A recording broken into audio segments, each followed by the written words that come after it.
Kingston Arena played host to some of the strongest junior basketball teams in Europe last weekend at the Future Stars tournament. The under-18 competition featured the national teams from Israel, Italy, Spain, Poland and England, as well as a select Richmond College squad. The event was set up by coach Jack Majewski, who thinks competitions like Future Stars are key to us improving as a nation.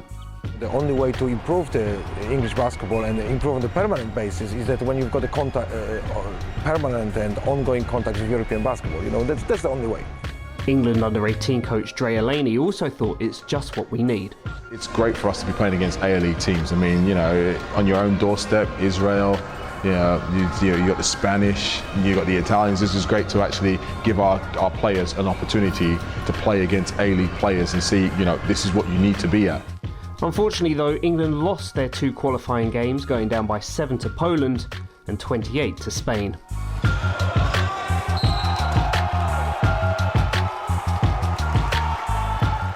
One bright spark though was Ryan Richards. The 6'10" centre was almost unstoppable once he got the ball down low and put 15 on the Polish and 20 on the Spanish.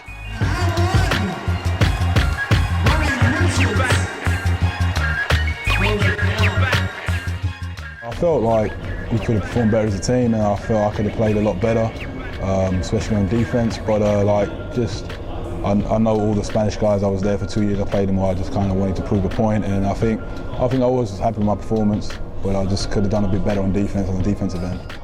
Well, despite some of Ryan's concerns about how he played, it seemed he impressed pretty much everyone else. Well, Ryan, let's face it, the guy is nearly 7 foot, plays like he's 6'6", does everything, and the lefty to boot. So, he's got the whole package. He is that talented, he's that gifted, he is that good.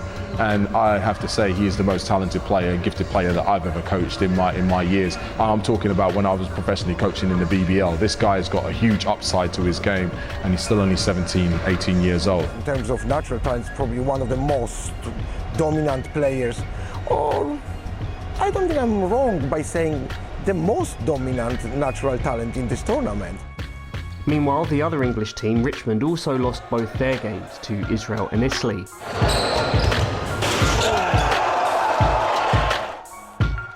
Diminutive point guard Kalin Raptopoulos had some hot shooting streaks though, scoring 16 and 12 respectively. But it was the Spanish who showed very quickly that they were the team to beat as they came out flaming against Poland in their first game. Before you even had time to blink, they were up 10 and they ended the first quarter leading 32 to 12. Their team play was unbelievable. They moved the ball so well and every score seemed almost effortless. So after beating Poland by 35, I thought they'd cane England by about 60, but they led by just 11 at the half. However, after the break they stepped up the pressure on our guards, who either got stripped or couldn't manufacture a decent offense. Spanish point guard Nacho Guijo was great at both ends of the floor as he led them to victory.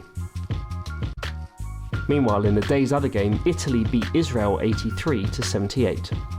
That set up a Poland versus Italy semi-final, which Poland won by 2 after their guard hit a huge tray at the end. Meanwhile, Spain handed Israel a 9-point loss. In the final, Spain's 6'5" Mickey Severa was the man. The 92-born baller from Unicaja Malaga did a bit of everything, from running the point to scoring to playing defence, and was without doubt the MVP as he led Spain to victory.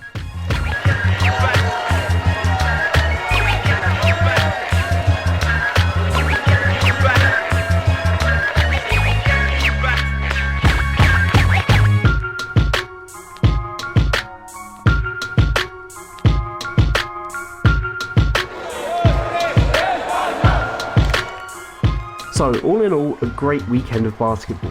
But how come the European teams are so far ahead of our English ones, especially when you consider that athletically we're just as good as anyone else?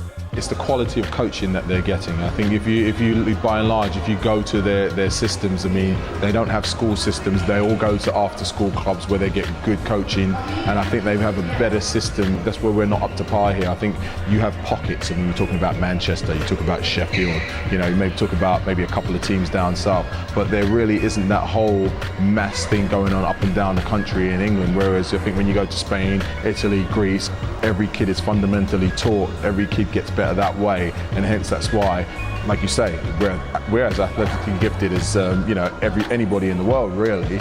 I mean, we're on an even par, but when it comes to actually skill and execution, and I think that's where we lack, and I think it comes down to the bare fundamentals of how it's actually taught, grassroots level, moving through to like 16, 17, 18-year-olds, and obviously taking it into the men's. If you had good players, if you have the athletes, the most important is playing like a team. If you want to compete, if you want to win, only as a team.